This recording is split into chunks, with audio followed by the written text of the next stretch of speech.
and became one of rock's greatest voices.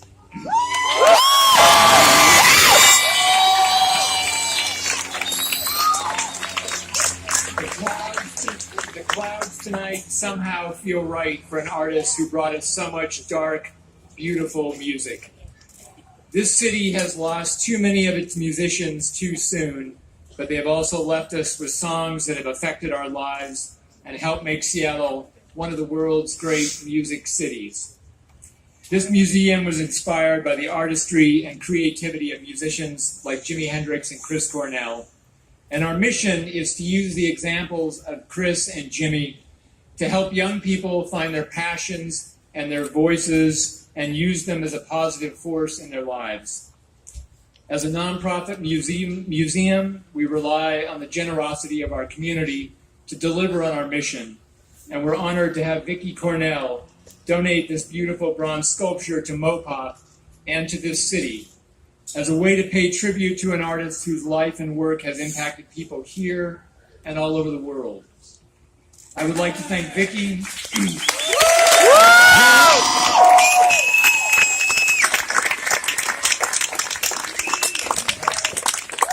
I would like to thank Vicki, her family and friends, and Mayor Durkin for joining us here tonight for this celebration. To quote from Black Hole Sun, "Heaven sent hell away. No one sings like you anymore." I would now like to introduce our next speaker, Bill Hilth, CEO of Vulcan.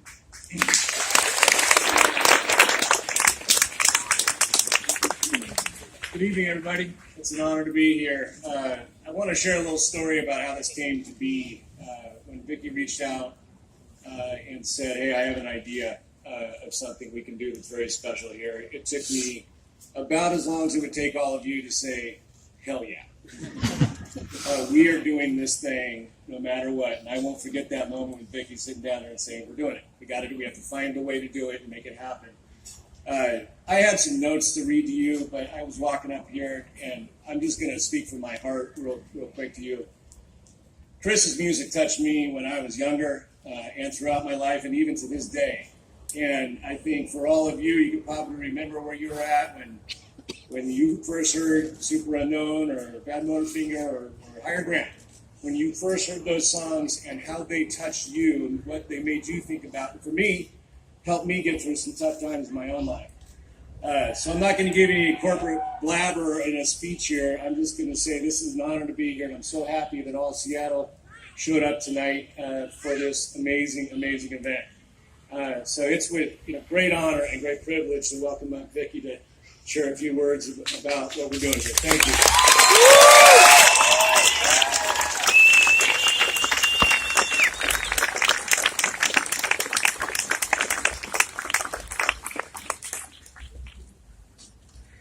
I want to start by thanking all of you for being here, for your love and support.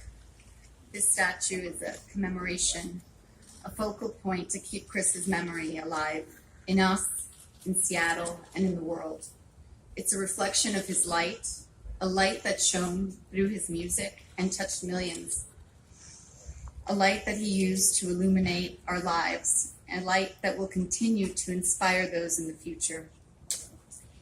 This statue represents that light, a beautiful, powerful, incomparable presence in his hometown worthy of someone as special as Chris. As Seattle's son, he paved the way for other artists and drew the eyes of the world to Seattle. He was the voice of a generation and an artist who continues to draw us together forever. Along with our children, I'm committed to continuing his legacy. It's for this reason I was so moved to commission this statue by a very special artist, Nick Mara, and to donate this gift to Mopop and to the city of Seattle. I thank you for embracing and loving Chris so deeply. I also want to take a second and thank all those who helped me make this possible, including Mark Johnson, Dave Stewart, Bill Hill. I want to thank Vulcan, everyone at Mopop, and Paul Allen for doing so much to preserve the legacy of music in Seattle.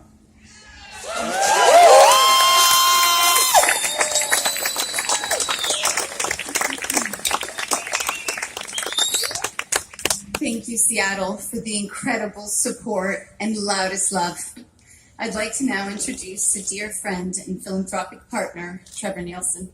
We all love you.